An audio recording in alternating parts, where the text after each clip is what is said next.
सो करके जागे हैं तो भगवान ने देखा कि सारे ब्रजवासी तैयारियां कर रहे हैं, यज्ञ की तैयारी हो रही थी। तो भगवान ने सहजता से पूछ दिया कि बाबा ये सब क्या हो रहा है? मैया घर में सुंदर पकवान बना रही हैं, आप ये हवन सामग्री सजा रहे हैं, ये क्या हो रहा है? तब बाबा ने बड़ी प्यारी बात कही।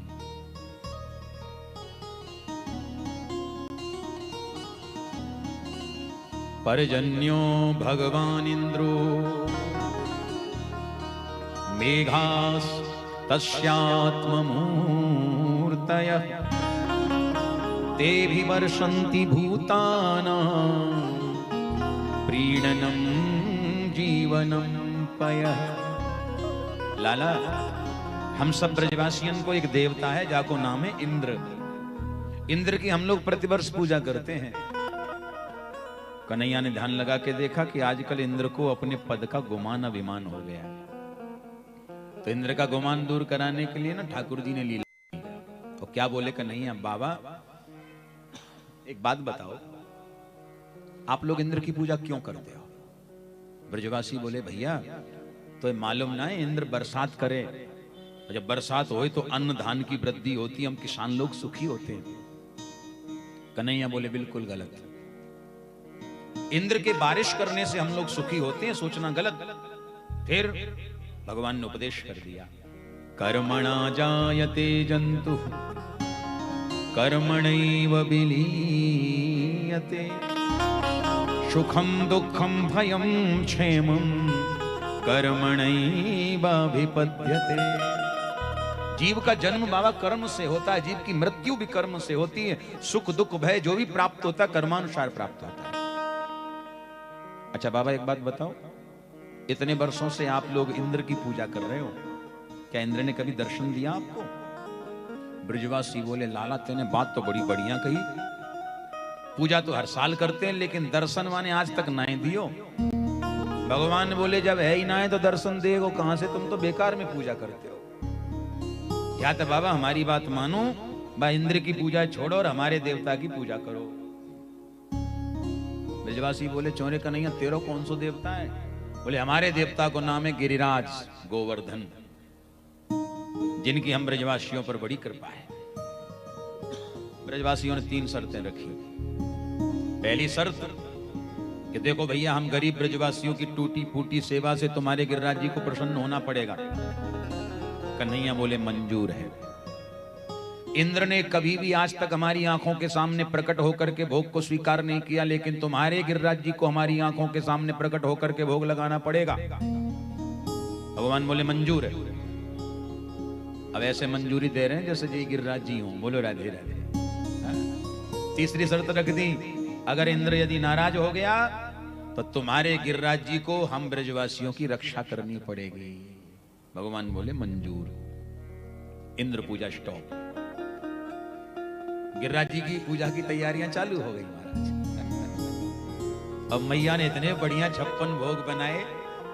खुरचन है खीर मोहन, खीर सार खुरमी खीर, खजला जलेबी कलाकंद बालू साई है, मेवा बाटी मठरी महसूर पा, सेव रसगुल्ला संग रबड़ी सुहाई है, नमकीन सेव गठिया शकर पारे, पापड़ पकौड़ी पूड़ी बनाई है, नंद बाबा मधुप श्याम सब सामग्री ले, गिरिराज आज भोग में सजाई। 56 भोग बने गिरिराज जी के। कौन कौन से 56 भोग हैं सुन लो। खुरचन खीर मोहन खीर सा खुरमी खीर, खजला जलेबी कलाकंद बालूसाई, काला पीला हरा गुलाबी सफेद रसगुल्ला, दही बड़ा कचौड़ी समोसा पकौड़ी, दही चावल बना करके अन्नकूट पहाड़ लगा दिया। बोलो गोवर्धन नाथ की 56 भोग बने महाराज। सबने बैलगाड़ियों में सामग्री को रखा, चले। वृंदावन से गिरिराज जी की दूरी 7 कोस, मथुरा से भी 7 कोस, परिक्रमा भी 7 कोस की, और ठाकुर जी की आयु भी 7 वर्ष की, और कन्हैया ने गिरिराज जी को उठाया भी 7 दिन 7 रात्रि तक। 7 का अंक बहुत अच्छा, अच्छे कामों के लिए। बोलो राधे राधे।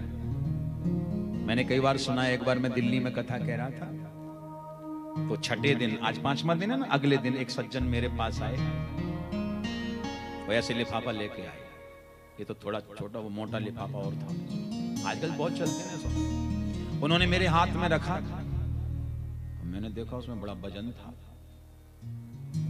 मैंने कहा भैया इतनी दक्षिणा किस खुशी में दे रहे हो? बोले गुरुजी आपका आशीर्वाद मिल गया, आपकी कृपा हो गई मेरे ऊपर।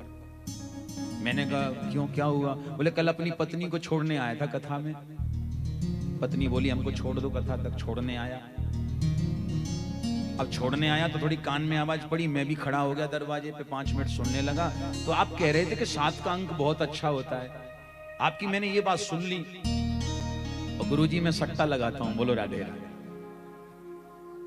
सट्टा लगाता हूं, 7 का ही लगा दिया, 10 लाख का फायदा हुआ, बोलो राधे राधे। सोचा 1 लाख तो आश्रम को दे ही दूं, तो मैंने सोचा दशांश दान किया जाता है, तो आपको दे दिया। मैंने कहा तेरा भला हो जाए तेरा। अच्छा मुझे कभी कभी लगता है कि लोग कथाओं में भी अपना मतलब ढूंढ लेते हैं। अच्छी बात है।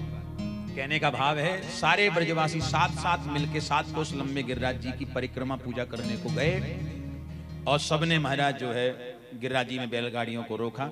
ठाकुर जी ने गिरिराज जी का पूजन कराया।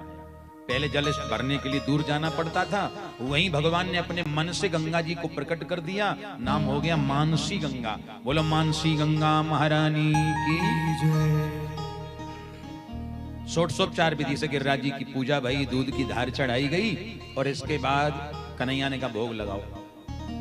ब्रजवासी बोले भोग कौन को लगाएं, तेरे गिरिराज जी तो दिखना रहे भैया, बहुत देर से तुम जल चढ़वा रहे हो, कहीं दही चढ़वा रहा, कहीं दूध चढ़वा रहा, ये पहाड़ पर्वत पे तेरे गिरिराज जी कहाँ हैं? कन्हैया बोले गिरिराज जी अभी आएंगे, आंखें बंद करो। ब्रजवासियों ने आंखें बंद करी। हमारे ठाकुर जी ने एक चतुर्भुज रूप लिया, श्री कृष्ण ही गिरिराज जी बन के चतुर्भुज रूप लेके और गिरिराज जी पे खड़े हो गए, और ऐसे भुजा फैला के लाओ ब्रजवासियों भोग लाओ। एक रूप से पूजत हैं, एक से रहे पूजाए, सहस्र भुजा फैलाए कर, मांग मांग कर खाए। ऐसे दोनों भुजा लाओ लाओ। एक ब्रजवासी ने कन्हैया से कही क्यों रे कन्हैया, कि गिरिराज जी का चेहरा तेरे जैसा लग रहा है। कन्हैया बोले मेरे जैसा लग रहा, तुमने क्या करूं? लगाओ वो भोग लगा लिया। अब गिरिराज जी सब टोकरियों को साफ करते जा रहे हैं।